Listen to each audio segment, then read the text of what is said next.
जय हिंद साथियों। नमस्कार दोस्तों आप सभी का स्वागत है आपके अपने YouTube चैनल ज्ञानोदय क्लासेस में। तो दोस्तों आज हम पढ़ने वाले हैं भारतीय संविधान। भारतीय संविधान में हम पढ़ने वाले हैं भाग 3 में दिया है मौलिक अधिकार। मौलिक अधिकार हम पढ़ने वाले हैं अनुच्छेद 12 से 35 तक। तो दोस्तों आपको बता दें कि ये जो क्लास है वो सभी प्रतियोगी परीक्षाओं के लिए महत्वपूर्ण होने वाली है। तो दोस्तों इससे पहले हमने देख लिया था कि जो भारतीय संविधान में भाग 3 है वो कहाँ से लिया गया है, इसमें कितने अनुच्छेद पढ़ेंगे हम, और 12 अनुच्छेद और 13 हमने पढ़ लिया था। एक बार थोड़ा सा रिवाइज करते हैं, उसके बाद हम कंटिन्यू करेंगे। जैसे हमने देखा था कि जो भाग 3 है, भाग 3 में दिया है मौलिक अधिकार। मौलिक अधिकार को ही हम मूल अधिकार कहते हैं। अब हमने बात की थी कि जो मूल अधिकार है ये भाग 3 को हम मैग्ना कार्टा भी कहते हैं। मूल अधिकार को हम नैसर्गिक अधिकार कहते हैं क्योंकि ये जन्म के बाद ही मिल जाते हैं, इसलिए इनको नैसर्गिक अधिकार कहते हैं। और जो मूल अधिकार है ये कहाँ से लिए गए हैं, ये अमेरिका के संविधान से लिए गए हैं। और हमने बात की थी कि मूल अधिकार किनको दिए जाते हैं, तो जो भारत के नागरिक होते हैं उन सभी को क्या दे दी जाती है, मूल अधिकार मिल जाते हैं।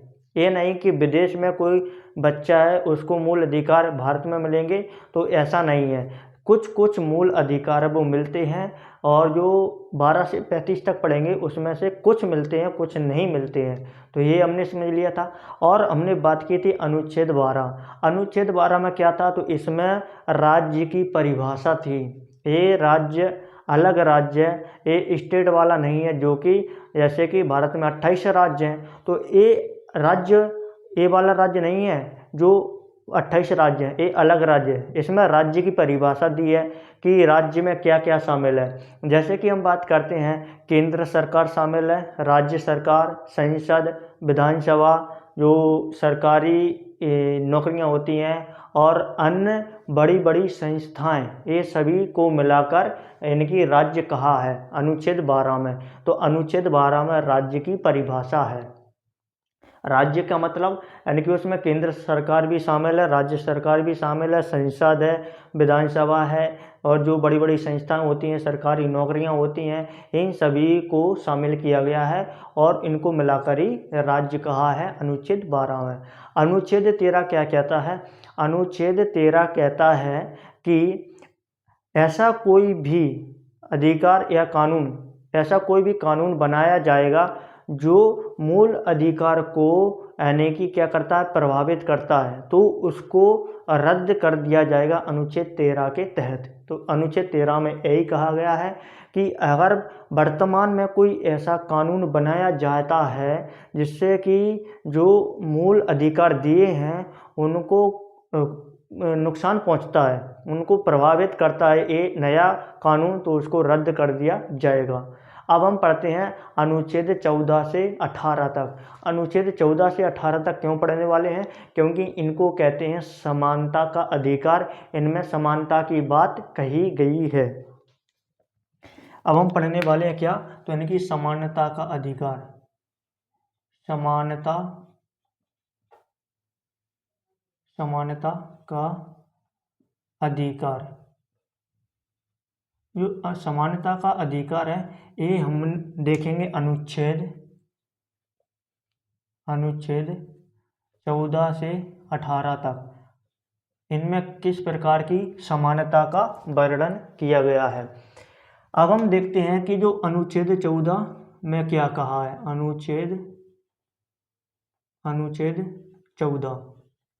अनुच्छेद 14 है, इसमें दो बातें कही गई हैं। कौन कौन सी बातें कही गई है? पहली बात तो कही है विधि, पहले हम लिख लेते हैं उसके बाद समझेंगे।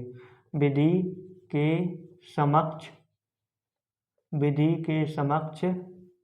समानता, विधि के समक्ष समानता। और दूसरी बात कही है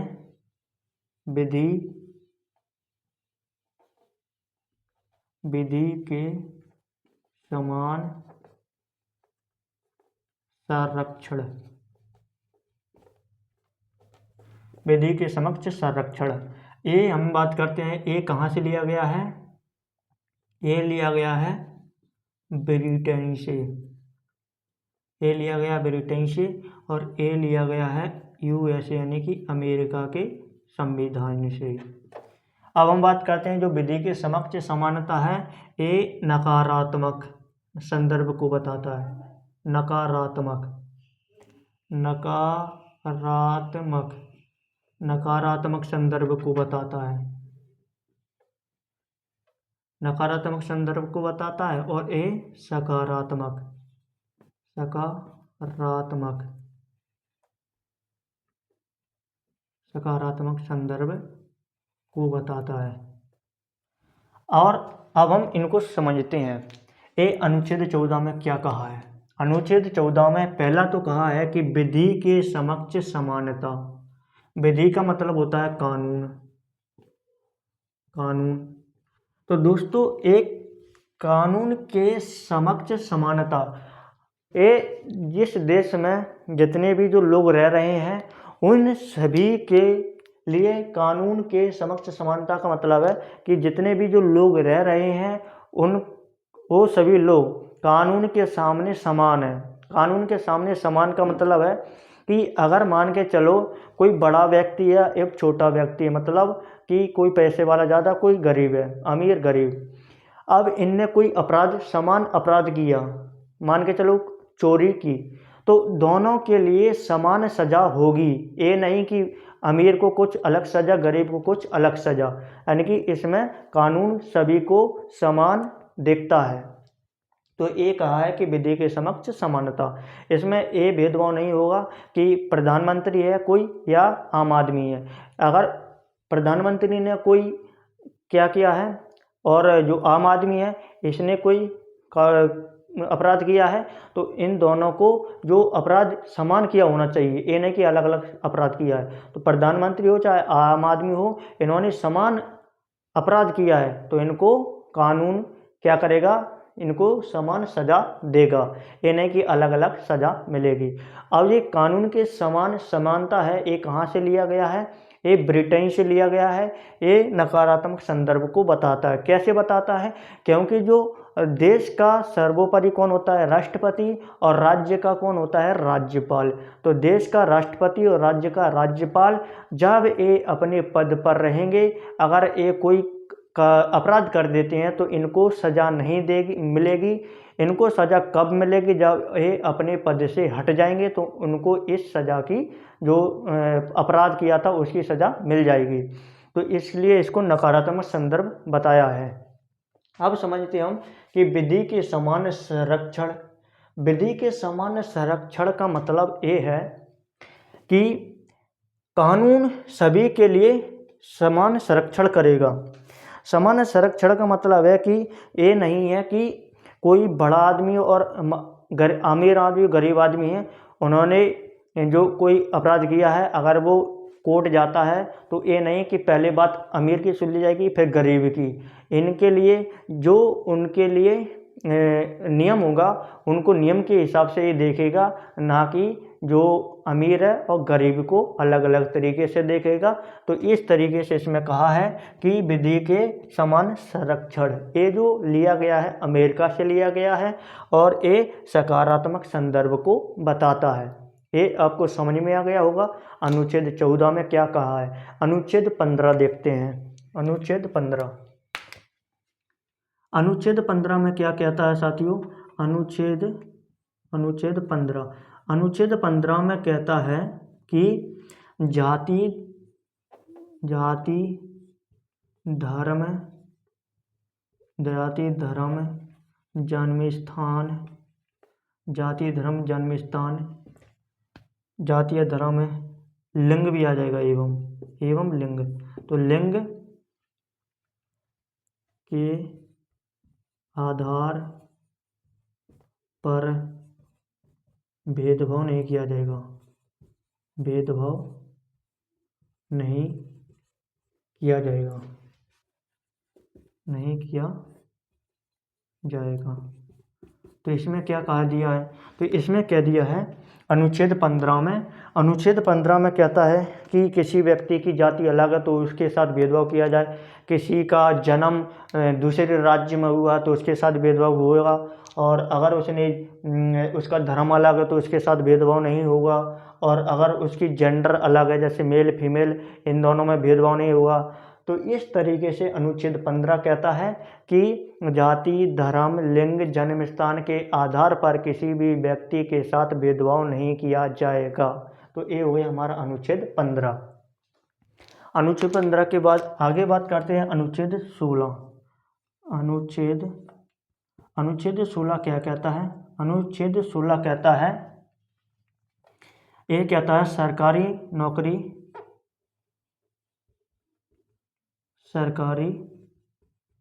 नौकरी की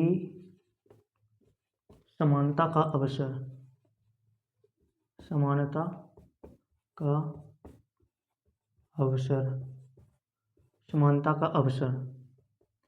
तो इसमें कहा है अनुच्छेद 16 में कि जो भी सरकारी नौकरी आती हैं उनमें सभी के लिए, सभी धर्म, सभी जाति, अमीर गरीब सभी के लिए नौकरी में समानता मिलेगी। यानी कि समान, ये नहीं कि कोई फार्म भर पाएगा कोई नहीं भर पाएगा। ये जो क्वालिफिकेशन है, क्वालिफिकेशन अलग होता है, ये वो अपनी योग्यता के आधार पर होती है कि हम इसमें फॉर्म डाल पाएंगे इसमें नहीं। लेकिन आपको जाति के आधार पर, धर्म के आधार पर ये नहीं है कि आप फॉर्म नहीं डाल पाएंगे। ये अनुच्छेद 16 में बताया गया है कि सरकारी नौकरी में की समानता का अवसर। अब हम बात करते हैं अनुच्छेद 17। अनुच्छेद 17 क्या कहता है? अनुच्छेद 17 कहता है अस्पृश्यता का अंत।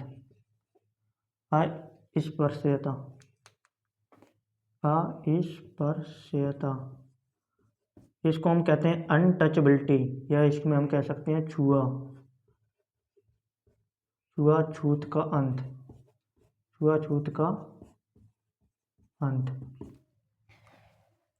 इसमें जो सरकारी नौकरी की समानता है, इसमें जो ओबीसी है, एससी है, एसटी है, इनको कुछ आरक्षण दिया गया है, ना कि भेदभाव किया गया है। तो इसमें आपको ये समझना कि इसमें आरक्षण शब्द है, इसमें तो यानी कि इसमें आरक्षण दिया गया है किन के लिए? तो एससी, एसटी, ओबीसी वालों के लिए आरक्षण दिया गया है, जो आर्टिकल 16 है। अनुच्छेद 17 कहता है कि अस्पृश्यता या छुआछूत का अंत। आप किसी भी जो लोग होते हैं उनके साथ छुआछूत नहीं कर सकते हैं।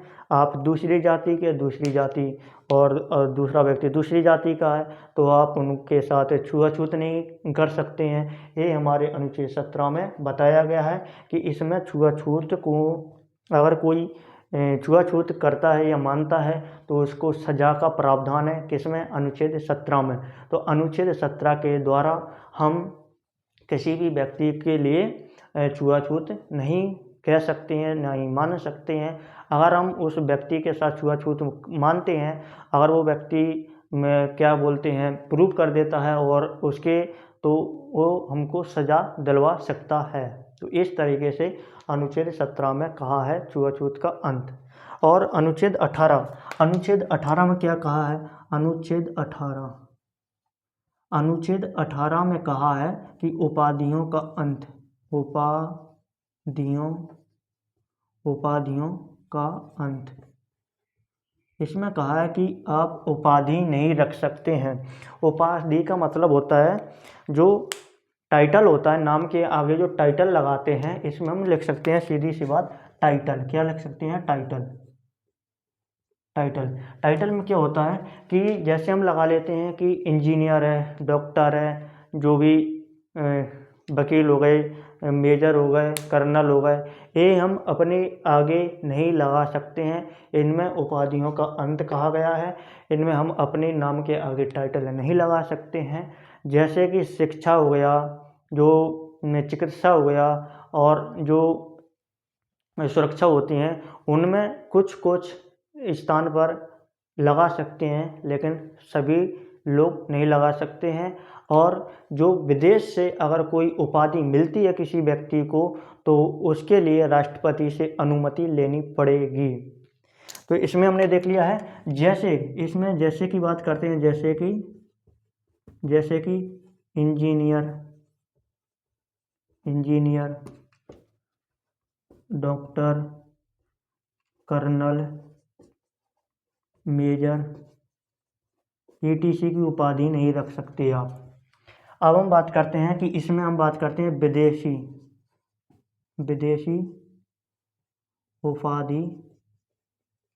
विदेशी उपाधि ग्रहण करने के लिए